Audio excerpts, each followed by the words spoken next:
वालेकुम अस्सलाम।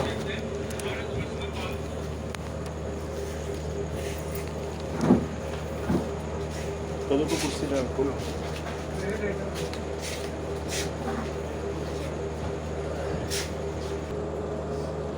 हवा लग रही हो बढ़िया बस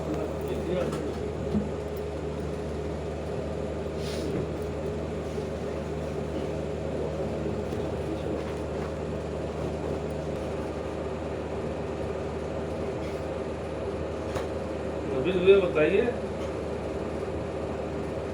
क्या मामला है। जैसे आपके शादी ब्याह लड़के की आपकी हुई और इतनी जल्दी कैसे बात बिगड़ गई और दिक्कत इनको हो गई। इतनी जल्दी तो कोई बात नहीं होनी चाहिए। जब लागत हम कोशिश करना चाहिए। अगर कुछ होता नहीं तो कहती तो कुछ ना कुछ बात जरूर होती। मुझसे तो गलत है,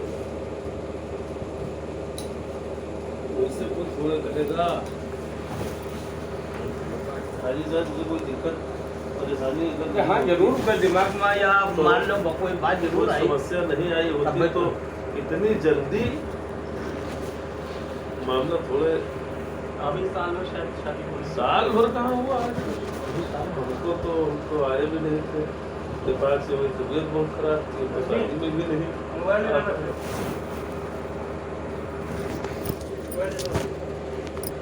क्या बात है आप बताओ। मेरी बात यह है कि मैं इनके घर में 1 साल हो गया, करीब साल। नहीं, तो ये मोबाइल अब वहाँ उस पर चेयर पर है तो कोई आपका मोबाइल थोड़ा दे देगा। एक शैम्पू के लिए मैं मोहताज हुआ करती थी। तो बताइए आप, हम इतने में आप समझ लीजिए कहाँ तक बताऊँ। एक शैम्पू के लिए मेरे पास पैसा नहीं हुआ करता था। अब इतने में आप गौर करके बताइए कि मैं कहाँ तक बताऊँ। आखिर ये बात क्यों होती थी मेरे सामने। अरे इन्होंने जब शादी किया था तो मुझसे कहा था इनकी बीवी और ये कि मैं अपने दम पे शादी किया हूँ। मेरा लड़का कमाता नहीं है, उस लायक अभी शादी के लायक नहीं था, तो मैं अपने दम पे शादी किया हूँ। इनकी वाइफ भी कहती थी कि मैं अपने दम पे शादी की हूँ। तो आखिर जब वह दम और वह ताकत कहाँ गई कि मैं एक शैम्पू के लिए मोहताज हुआ करती थी। ये अपने जिम्मेदारी पे शादी किए थे तो हमको देते क्यों नहीं थे। दूसरी बात ये कि जब मैं नमाज पढ़ती थी तो इनकी भी और ये होती थी। मेरी तबीयत खराब जब हो जाती थी तो मैं ऐसे, मौलाना साहब ये सब लोग देख रहे हैं हमको कि मैं ऐसे नहीं सोती हूँ। बीमार जब मैं हो जाती एकदम थक जाती हूँ तब मैं बिस्तर पकड़ लेती हूँ। मैं जब एक हफ्ता हो जाता 3 दिन शादी के मतलब बाद 3 दिन तक मैं बिस्तर पे पड़ी रही, नहीं उठी।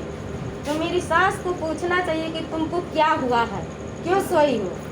तो गई तो एक पड़ोस की औरत उसको बुला करके लेके आई, कही कि देखो अभी तक सोई है, मेरे घर में बर्तन नहीं धुला है, मेरे घर में झाड़ू नहीं लगी है।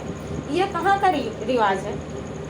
तुम्हारा ही तो बेइज्जती हुआ, मेरा तो नहीं कुछ गया। क्योंकि मैं अब जानबूझ करके नौटंकी बना करके तो नहीं सोई थी। मेरी तबीयत खराब थी, मेरी तबीयत पूछने के बजाय तुम ला करके दिखा रही हो, तो हमको तकलीफ नहीं होगी। ये बात है। उसके बाद ये लोग बात पे हमको टॉर्चर करते रहे। मैं 1-1 रुपया के मोहताज होती रही, तरसती रही, तड़पती रही। आखिर क्यों ये लोग ऐसा करते थे। उसके बाद ये लोग इलेक्शन का मामला चल रहा था तो एक दिन कोई है इनके बगल में पड़ोस से लंगड़ मामा कहते वो आकर के बैठे थे। शायद काफी भी बैठी थी, बात आपस में ये लोग कर रहे थे। हम खाना बना रही थी तो कोई बात पूछने के लिए मैं गई, अपनी मतलब क्या बनेगा। तो कही कि बैठो, मैं 2 मिनट वहाँ पे बैठ गई। तो उसने कहा कि बिटिया तुम भी चली जाओ करो वोट मांगने। तो हम कही कि मैं अकेले चली जाऊँगी, जब कोई ले करके जाएगा तभी तो जाऊँगी। तो वो कहे कि जाओ, मतलब साधका कहे कि तुम जाओ हाथ जोड़ कर वोट मांगना, पाँव पकड़ लेना। तो हम कहे कि ये मैं हाथ जोड़ के वोट नहीं मांगूंगी, पाँव नहीं पकड़ूंगी किसी की। जबान से कहूँगी, समझ में आएगा तो देंगे, नहीं समझ में आएगा तो नहीं देंगे। क्योंकि ये हाथ जोड़ना पाँव पकड़ना शिर्क है। और मैं इस्लामी माहौल में रही हूँ, मजहबी माहौल में रही हूँ, मजहबी तरीके में रही हूँ, वही हमको पसंद है। मजहबी माहौल हमको पसंद है। इनके घर का जो तौर तरीका है मुझे बिल्कुल नहीं पसंद है। कोई भी इन लोग का पर्सनालिटी मुझे पसंद नहीं है, कोई तरीका नहीं पसंद है। तो ये बात अब बताइए, मैं गलत कही?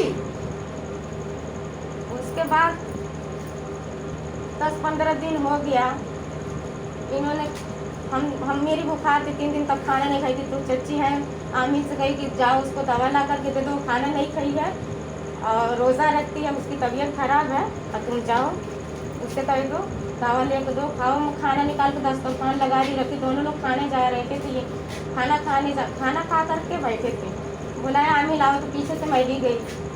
तो इन्होंने कहा कि गाड़ी ले जाओ पुराने घर पे रख दो, तो गाड़ी रखने चले गए। तो उसी पे मेरी सास कह रही है कि इन्होंने कहा कि बेटा बिटिया तुम भी चली जाओ करो वोट मांगने। हम कहें कि हमको कोई ले करके नहीं जाता तो हम अकेले कैसे जाए, ठीक है ना। ये करके चले गए। पता नहीं ये सुने होंगे कि नहीं, उन्होंने कहा कि तुम तो कह रही थी कि हम वोट मांगने नहीं जाऊंगी, मेरा क्या कर्ज है, जिसका कर्ज हो जाए वोट मांगने। तो हम कहे कि ये बात गलत है, मैं ये बात नहीं कही हूँ।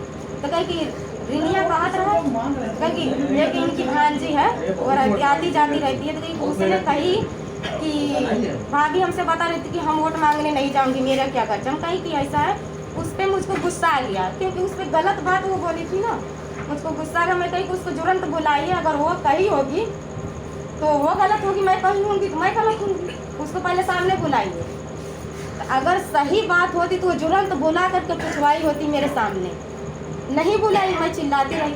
उतने पे मेरी जेठानी सादका भी और भाईजान खाना खा रहे थे अपने रूम पे, वो अपने रूम से मुझको गाली देते हुए आई मेरे पास, अबे सुअर साली मक्कार और हम तुमको कहीं हूँ।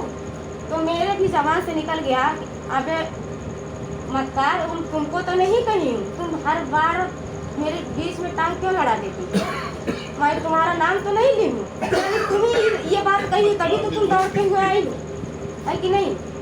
मान लीजिए अगर आप कोई बात नहीं कहें तो आप दौड़ते हुए क्यों आएंगे मुझको गाली देते, यानी आपको हमसे दुश्मनी है, जलन है, तभी तो आप आते हैं। उसके ऊपर मतलब गाली देते गई मेरे अब्बू अम्मी को, हमको पता नहीं क्या क्या कहती गई। मैं अम्मी से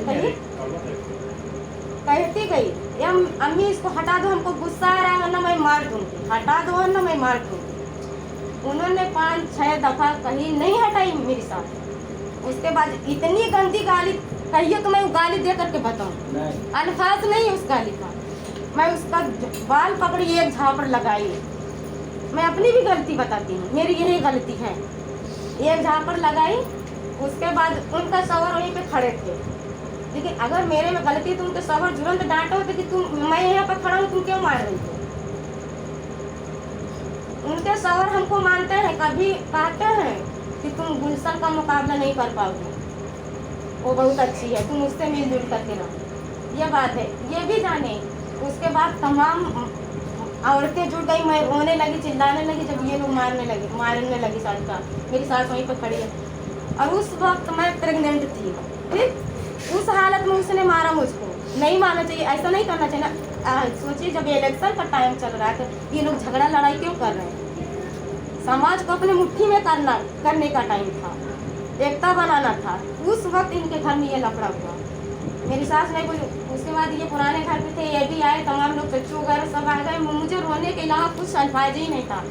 मेरी सास कही कि निकल जाओ रंडी, तुम मेरे घर से, तुम मेरे घर के लायक नहीं हो। और इतनी गंदी गंदी गाली दी। मैं तुरंत वहाँ से मैं भागना शुरू कर दिया। मैं कही कि मैं पुलिस स्टेशन जाऊँगी, तुम्हारे घर में 1 सेकंड अब नहीं रुकूंगी, अब हद हो गया है, तुम लोग टॉर्चर करते करते मुझे अब बर्दाश्त से बाहर हो गया, मैं जाऊँगी। तो मतलब चली गई, मेरी चप्पल टूट गई, मेरी कपड़े पूरे फाड़ दी थी मेरी जेठानी। उसी तरह मैं भागते हुए गई तो मेरे शौहर मेरा देवर पकड़ करके लेकर आए किसी तरह से। लेकिन ये नहीं कोई पूछा आखिर लड़ाई किस मकसद पे हुए, किस बात को ये क्या हुआ, कोई नहीं पूछा। ये भी चिल्लाने लगे, ये भी चिल्ला रहे थे मेरे ऊपर भी, मेरी सास भी चिल्ला रही थी, मेरी तरफदारी कोई नहीं कर रहा था, मैं अकेली तनहा। उसके बाद बहुत रोई चिल्लाई। मजले वाले चच्चू कहे तुम मेरे घर चलो, मेरे वहाँ रहो।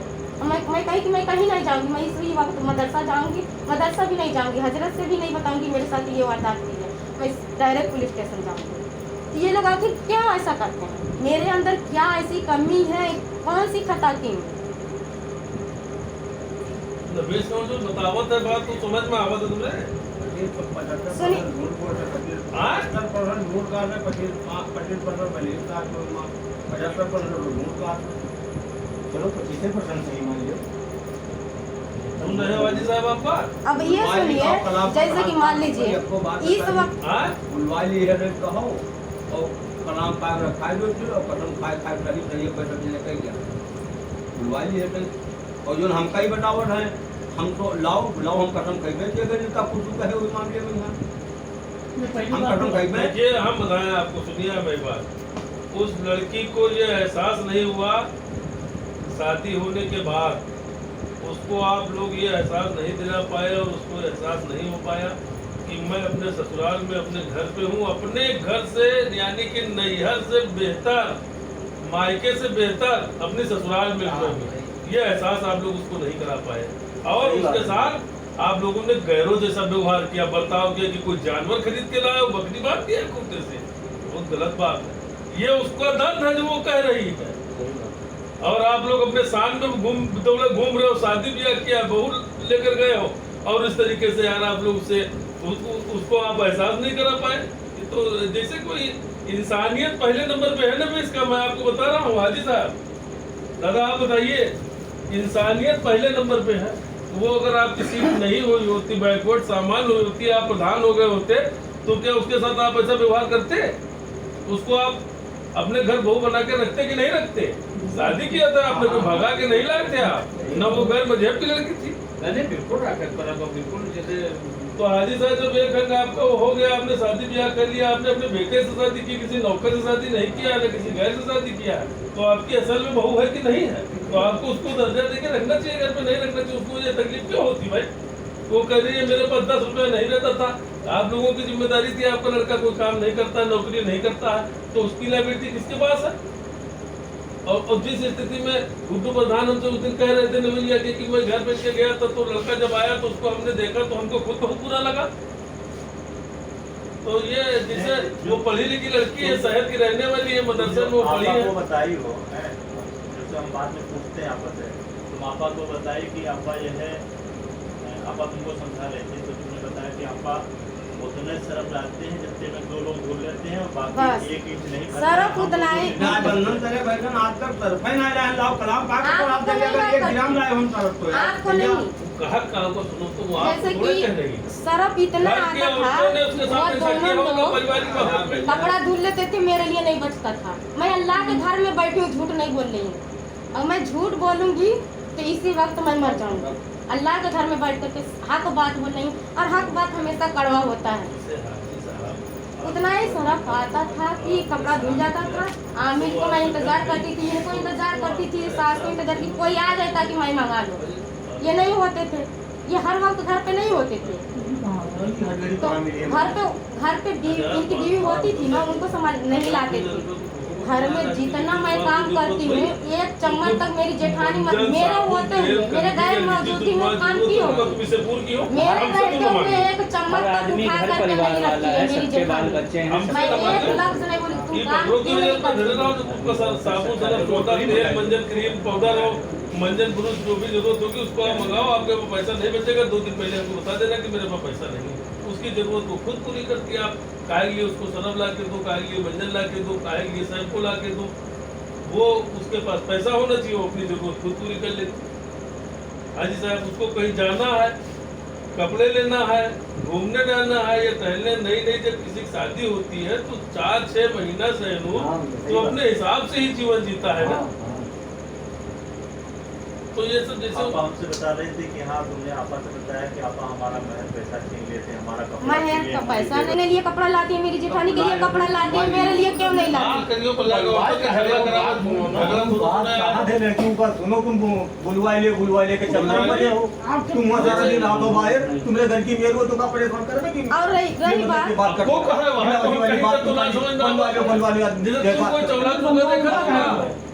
तुम कोई लड़की में बोली जाता है, हम कहते 50% झूठ बोला, 50% बात तो सही हो कोई भी करी। भाई आप कोई चौला चुका या घर का काम थोड़े देखते हो, आप तो बाहर रहते हो। तुम सवेरे चले जाओ, रात तुम्हारे 11 बजे कोई तकलीफ या दुख पूछे चाहिए और इनको बताना भी चाहिए कि हमारी ये और गलती जो ये की इनकी जैसे ये आए तो ये बताइए नहीं कि पापा हमारे संग ये मेरे के बेवाली लोग करो था। मैं ये देखिए ना, देखते हैं ये लोग हमको इतना खुशी दिए हैं कि मैं खुशी के मारे 3 मरतबा खुदकशी करने की कोशिश की। मैं खुशी के मारे अपना गला घोटने की कोशिश की। इतना ये लोग खुशी दिए, आखिर क्यों?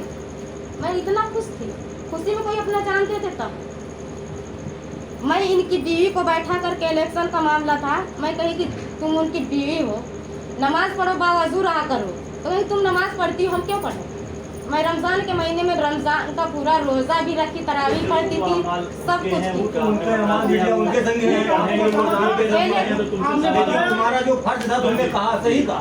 ये लोग, ये इनके घर में कोई भी बच्चा बता दे कि कोई रोज़ा रखा था, नमाज पढ़ने जाता था, ये इनकी अमान है।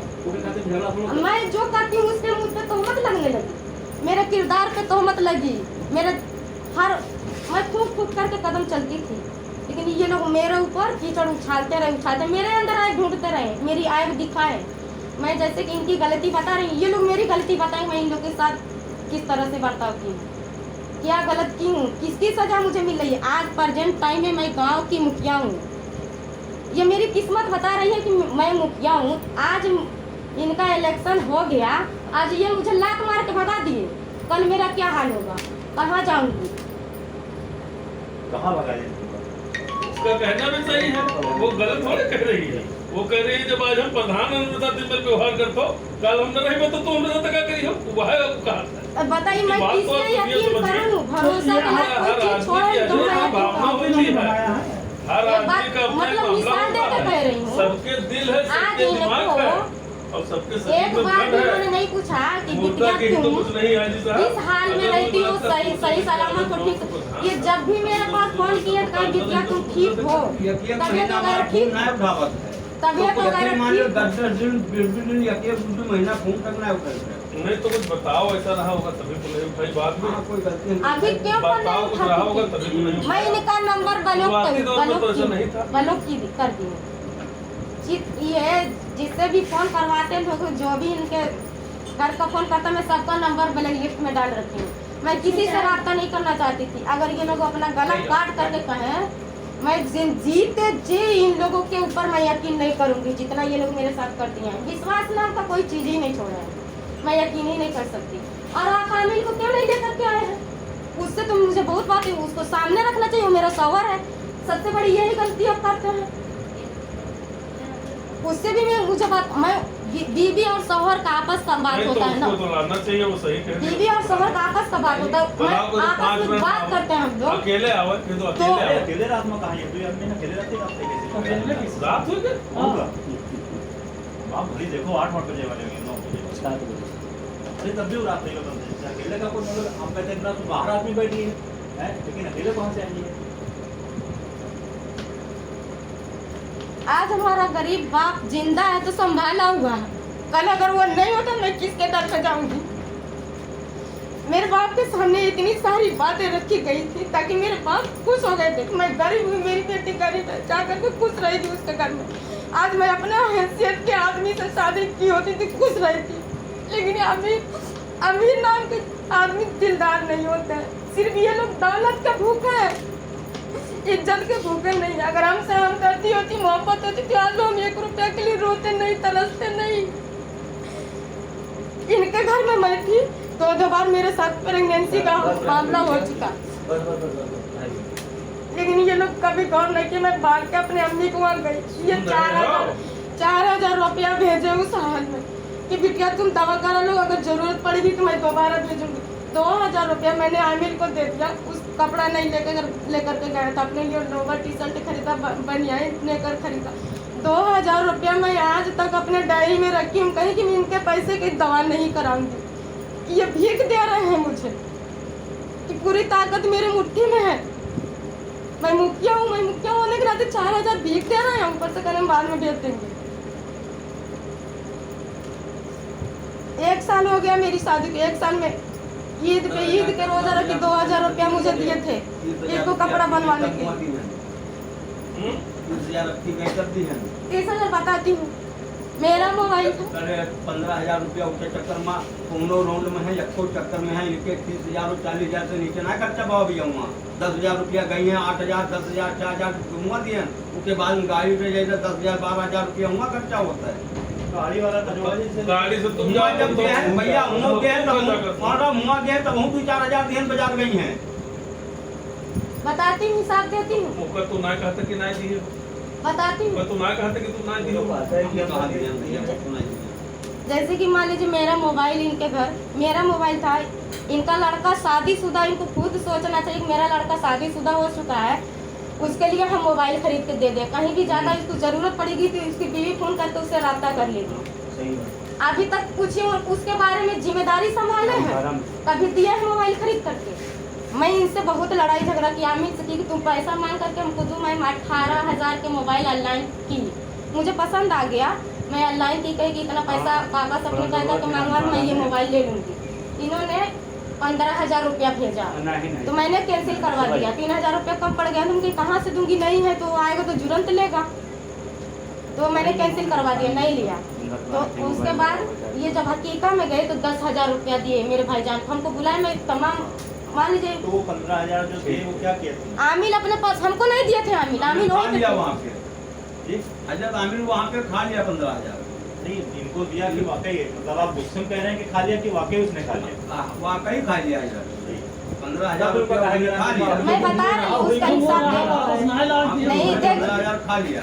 मैं हम बताती हूँ कितना। 15,000 रुपया दिए तो मेरे चच्चू के लड़के के अकाउंट में इन्होंने भेजा, वो अपने अकाउंट में पैसा रखा था, निकाल नहीं रहता। अमिल ने कहा कि उसमें रखे रहिए, जब ज़रूरत पड़ेगी तो आप दीजिएगा। तो उसने कहा कैसा कि मैं मुंबई जाने वाला हूँ, आप अपना पैसा ले लीजिए। उसने निकाल कर दे दिया, वो अपने जेब में ले करके घूमते रहे 1 महीना तक। लेकिन ये नहीं कहा कि गुलशन ये लो रख लो, मोबाइल नहीं लिए तो ये पैसा रख लो, तुम मेरी बीवी हो, तुम रख सकती हो। 15,000 रुपया लेकर के रोज घूमते आते जाते हैं, खाते पीते हैं, वो रख लिए। हकीकत में गए 10,000 रुपया, ये मुझे बुला रहे थे देने के लिए, तो हम नहीं समझी कि मतलब मुझे पैसा ही देने के लिए बुला रहे हैं। अभी थोड़ी देर में चली जाऊँगी, कोई काम कर रही थी, नहीं गई इनसे मतलब मिलने। भाईजान को दिए, भाईजान हमको ला करके दिए, तो हम कही कि आमिर इसको पकड़े रहो, अभी हमको दे देना, कोई काम कर रही हूँ। अभी तमाम आदमी कहाँ रख दूँ, तो अभी इसको आराम से रख दूँगी। कितना हुआ? 25,000 रुपया, 15,000 बाद में पहले भेजे थे, 10,000 हकीकत में दिए, 25,000 रुपया हुआ।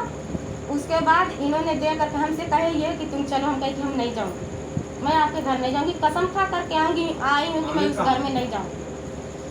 तो ये चले गए लोग, चले आए। उसके बाद आमिर फिर भी मुझे 1 हफ्ता तक मैं मांगती रही कि लाओ पैसा, मोबाइल 10,000 खरीद। रुपया जो बाद में दिया वो भी नहीं दिया तुमको?